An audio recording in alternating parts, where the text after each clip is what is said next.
17 साल का नौजवान, नॉर्मल लाइफ, नॉर्मल दिन। अचानक हाई ग्रेड फीवर होता है, बॉडी टूटने लगती है, हॉस्पिटल लेकर जाते हैं। 2 दिन बाद ब्लीडिंग भी होना शुरू हो जाती है, नाक से और मसूड़ों से। डायग्नोज होता है कोंगो वायरस।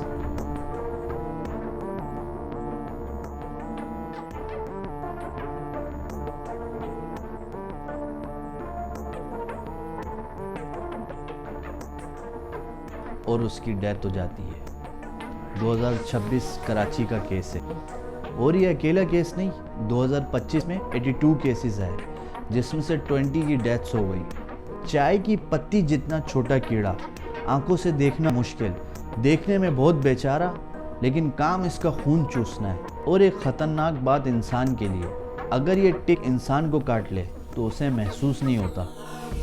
शुरू में ये नॉर्मल फ्लू लगता है, लेकिन अचानक हाई ग्रेड फीवर हो जाता है और सर में दर्द आपके ऐसा होता है कि आंखों के पीछे तक फील होता है। इसकी कोई वैक्सीन होगी, लेकिन इसकी कोई वैक्सीन नहीं, प्रिवेंशन ही प्रोटेक्शन है।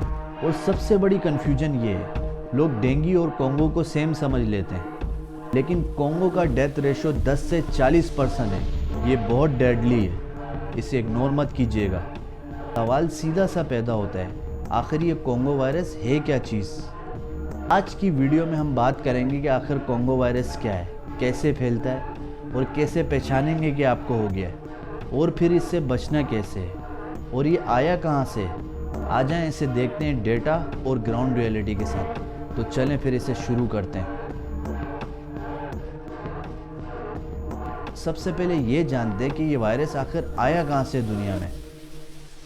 क्रीमिया, सोवियत यूनियन का इलाका, वर्ल्ड वॉर 2 चल रहा था, उस दौरान ये वायरस पहली बार मिला फार्मर्स और सोल्जर्स के अंदर। फिर 1956 के अंदर कोंगो, अफ्रीका के अंदर ये सेम वायरस रिपोर्ट हुआ, वहीं से इसका नाम बना क्रीमियन कोंगो वायरस। पाकिस्तान की बात करें तो ये 1976 में रावलपिंडी के एक हॉस्पिटल में रिपोर्ट हुआ, जहां एक पेशेंट टिक बाइट के साथ आया था। तब से लेकर आज तक ये वायरस पाकिस्तान में भी है, खासकर उन इलाकों में जहां मवेशी वगैरह होते हैं। बलूचिस्तान, केपी, सिंध, पंजाब, ये वायरस एंडेमिक बन चुका है, यानी ये प्रॉपरली यहां सेटल हो चुका है।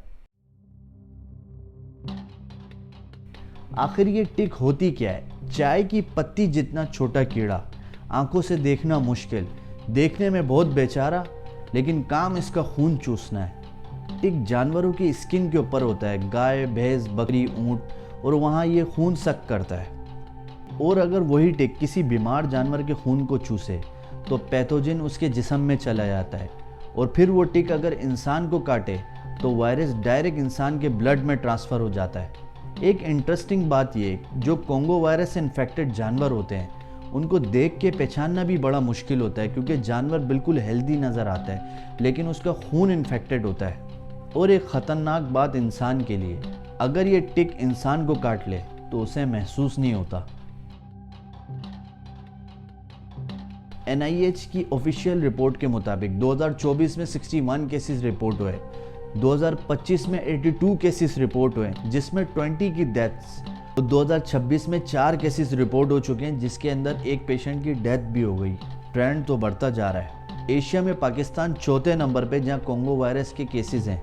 टर्की, रशिया और ईरान, ये टॉप 3 मुल्क हैं जहां पर कोंगो वायरस के केसेस ज़्यादा हैं।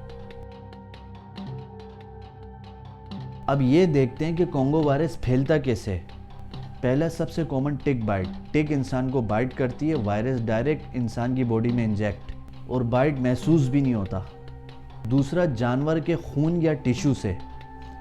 अगर आप कुर्बानी के वक्त ग्लव्स नहीं पहनते और आपके हाथ पे कट वगैरह है तो ये डायरेक्ट वायरस आपकी बॉडी में ट्रांसफ़र हो जाएगा।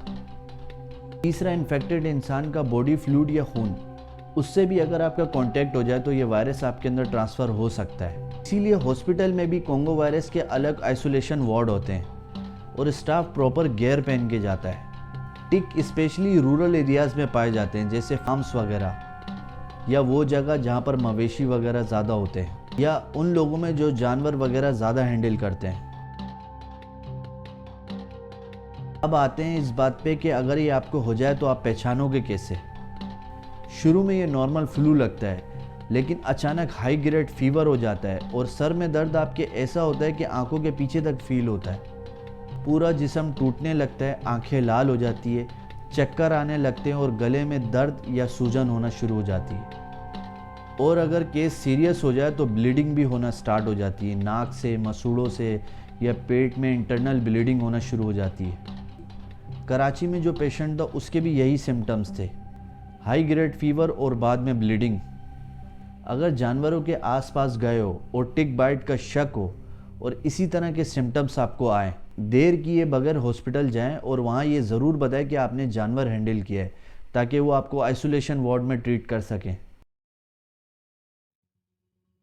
अब कुछ प्रिवेंशन के तरीकों पे बात करते हैं। जब भी जानवर वगैरह के आसपास जाएं या उसको हैंडल करें तो हल्के रंग के कपड़े पहने। टिक डार्क कपड़ों पे नज़र नहीं आती।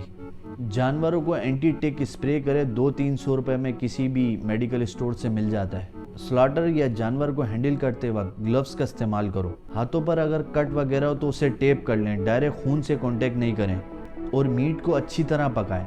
हाई टेम्परेचर वायरस बर्दाश्त नहीं कर पाता, प्रॉपर कुकिंग से वायरस ख़त्म हो जाता है। छोटे बच्चों को जानवरों से दूर रखें। अगर बच्चे ने टिक को पकड़ के क्रश कर दिया तो वायरस हाथों पर आ सकता है। और अगर टिक दिखे तो उसे टिश्यू से पकड़ के पानी में फ्लश कर दें।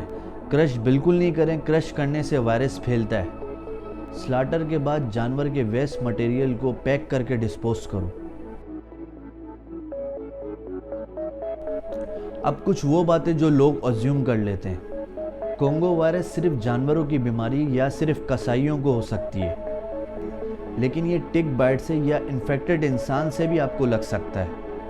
इसकी कोई वैक्सीन होगी, लेकिन इसकी कोई वैक्सीन नहीं, प्रिवेंशन ही प्रोटेक्शन है। जानवर को देखकर पता चल जाता है कि वायरस है कि नहीं, लेकिन जानवर बिल्कुल हेल्दी नज़र आता है, उसे कोई सिम्टम्स नहीं होते, उसका खून इन्फेक्टेड होता है। और सबसे बड़ी कन्फ्यूजन ये है, लोग डेंगू और कोंगो को सेम समझ लेते हैं। सिम्टम्स सेम है, लेकिन डेंगू का डेथ रेशो 1% से भी कम है, लेकिन कोंगो का डेथ रेशो 10 से 40% है। ये बहुत डेडली है, इसे इग्नोर मत कीजिएगा। देखें, अवेयर करना मेरा फ़र्ज़ है, इसमें डरने की कोई बात नहीं, लेकिन इग्नोरेंस भी अच्छी चीज़ नहीं है। कोंगो वायरस पाकिस्तान में मौजूद है, टिक बाइट से फैलता है और सिंपल प्रिकॉशन से बच सकते हैं। हल्के कपड़े पहनो, जानवरों को ग्लव्स पहन के हाथ लगाओ, गोश्त प्रॉपर पका के खाओ, बच्चों को दूर रखो और टिक दिखे तो उसे क्रश मत करना, पानी में बहा देना। और अगर सिम्टम्स आए तो हॉस्पिटल जाना डिले मत करना। ये वीडियो अपने फैमिली मेम्बर्स को शेयर करें, ख़ासकर उन्हें जो जानवरों को हैंडल करते हैं, मंडियों में जाते हैं और फार्म्स पर जाते हैं। वीडियो को लाइक, शेयर और सब्सक्राइब ज़रूर करें और बेल आइकन को ज़रूर दबा देना। मैं हूँ शम्बिल, आपका अपना। खुदा हाफिज़।